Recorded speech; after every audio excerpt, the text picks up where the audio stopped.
Hi guys, I hope you're well. Do you know this cut of meat? It's called Ossobucco, and today we are going to be making it. So start by frying your onions in a little amount of oil. Remember to use 2 large onions, and after the onions have turned translucent, please go ahead and add crushed garlic. Now you're going to mix, allow the garlic to cook, then go ahead and add your spices. I'm going to be listing the spices I used, but do not limit yourself, guys. Use whatever you've got at hand, whatever you like. This is just a cut of beef, so season it accordingly. And after mixing like you see here, ensuring that the spices cook, add tomato paste if you've got it at hand, and if you do not, please do not stress, go ahead and add your meat.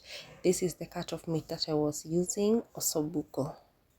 So you're just going to cook, allow the ossobuco to cook on one side before turning to the other side. And this cut of meat can be tough, so we are going to cook it slowly and on low flame.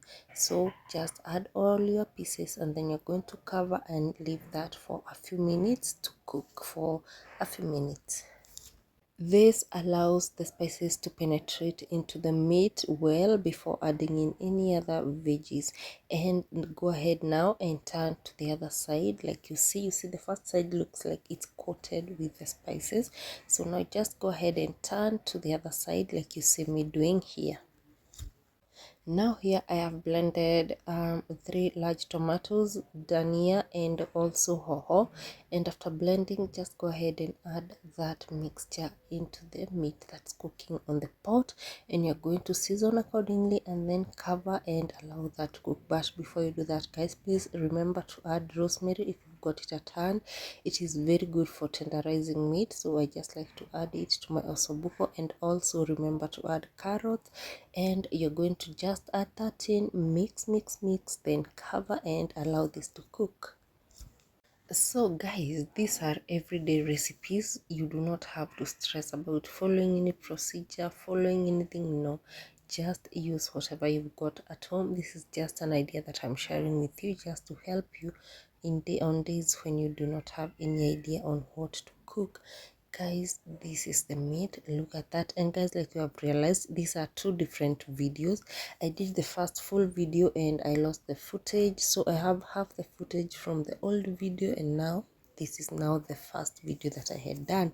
So after the meat has dried up, like you can see most of the water has evaporated, please go ahead, check whether it is cooked to your preference, and then add dania. And we're going to add dania for garnishing and also for taste. Remember, we had added dania as we were starting to cook, and dania is coriander, guys.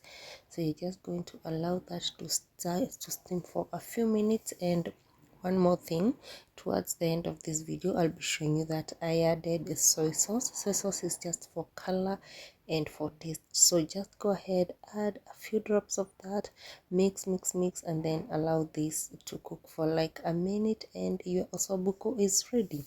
Guys, this is a stew that you can make to serve with rice. With white rice it goes perfectly well. You can also serve this with ugali or chapati. It is perfect, and this was very delicious. I loved mine.